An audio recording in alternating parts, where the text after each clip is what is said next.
মানে আপনার কাছে মনে হয় সুমাইয়া রিমু ছেড়ে দিবে? ছেড়ে দিলে তো তখনই ছেড়ে দিতে পারতাম যখন আমার এখন একটা ভালো পর্যায়ে আছি। তখন কিন্তু ভালো পর্যায়ে ছিলাম না, তখনই ছেড়ে দিতে পারতাম। এখন এত কিছুর পরে কেন ছেড়ে দিব? প্রশ্ন আসে বলতে। একটা ইন্টারভিউতে দেখেছি যে আপনার স্বামীকে শাকিব খানের সাথে তুলনা করেছেন যে তার চেয়েও বেশি সুন্দর। এই বিষয়টা একটু জানতে চাই। দেখেন, আমার ক্রাশ হচ্ছে আমার ক্রাশের জায়গায় শাকিব খান, সে হচ্ছে সুপারস্টার। আর হাজবেন্ড অবভিয়াসলি এটা পার্সোনাল বিষয়, এটা মিডিয়ার সামনে বলার কিছুই না যে আমার জামাই আছে, আমার হ্যান ত্যান, আমার জামাই সুন্দর, এগুলো মিডিয়ার সামনে বলার কিছুই নেই। তো উনি হচ্ছে ওনার জায়গায়, আমার হাজবেন্ড আমার হাজবেন্ডের জায়গায়। আচ্ছা, শর্ট ড্রেস না পরলে নায়িকা হওয়া যায় না, আপনি একটি অনুষ্ঠানের মধ্যে বলেছিলেন, আসলে কি সত্যি নাকি? এই বিষয়টা একটু আমাদেরকে জানাবেন। শর্ট ড্রেস পরলে নায়িকা হওয়া যায় না সেটা বলিনি, তবে এটা বলেছি যে নায়িকা হতে গেলে অবভিয়াসলি শর্ট ড্রেস পরতে হবে, কারণ আপনি তো সবসময় লং ড্রেস পরে অ্যাক্টিং করতে পারবেন না। আপনার ক্যারেক্টারের ক্ষেত্রে দেখা যায় আপনাকে বিকিনি পরতে হবে। আমি কখনো পরবো না, কিন্তু অন্যান্য আর্টিস্টরা তো পড়ছে। দিন শেষে সবাই তো শর্ট ড্রেস পরে ভিডিও মেক করছে, ইনস্টাগ্রামে ঢুকলেই দেখবেন একদম শর্ট ড্রেসের বাহার। তো আমি ওইভাবে কথাটা বলেছিলাম।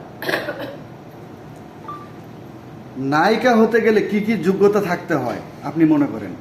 নায়িকা হতে গেলে আমি বলবো যে অবশ্যই সৌন্দর্য থাকতে হবে, তার হাইট থাকতে হবে, আবার এই যে কোন সিনের সাথে কোন ড্রেসটা মানে মানে ড্রেসিং সেন্সের একটা ব্যাপার স্যাপার আছে না, ওইটা থাকতে হবে।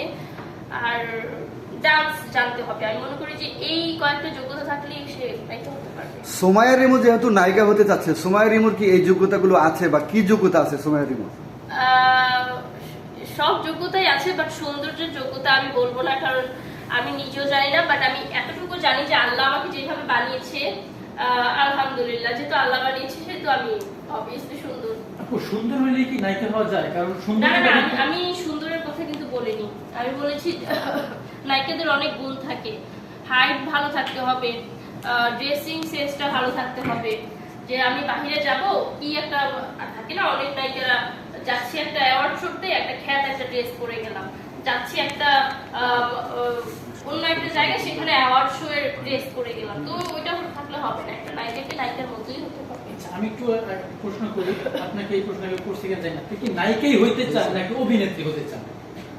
না, আমি একটা ভালো একটা অভিনেত্রী করতে চাই। কারণ আমরা জানি যে অভিনেত্রী হতে গেলে বা সৌন্দর্য, হাইট, সাইজ কোনো কিছুর প্রয়োজন হয় না, সে যদি অভিনেত্রী হয়। হ্যাঁ, কারণ ইন্ডিয়াতে আমরা অনেকেই দেখি, অনেক নায়িকাদেরই তাদের বডির ফিটনেস ঠিক নাই বা তাদের ওরকম দেখতেও সুন্দর না, কিন্তু তারা ভালো ভালো কাজ করেছে। এই জন্য আপনাকে এই প্রশ্নটা করলাম। আচ্ছা, আমি নায়িকাও হব, অভিনেত্রীও হব, কারণ আমি নায়িকা হব, এমন নায়িকা হব যেটা হচ্ছে পুরো দেশের মানুষের মন জুড়িয়ে যাবে যে না, সে ভালো অ্যাক্টিং করছে। মানে আমি কিন্তু অন্যভাবে কথাটা বলছি না, আমি অবশ্যই নিজেকে যোগ্য করে হচ্ছে আমি ক্যামেরার সামনে। মানে স্বপ্নের রানী হতে চান দর্শকদেরকে?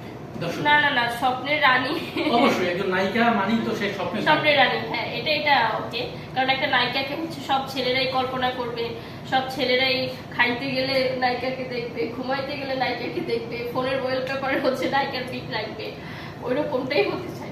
তাহলে তো সব কাজ কাম বাদ দিয়ে দিতে হবে, শুধু সুমাইয়ার মুখেই দেখতে হবে।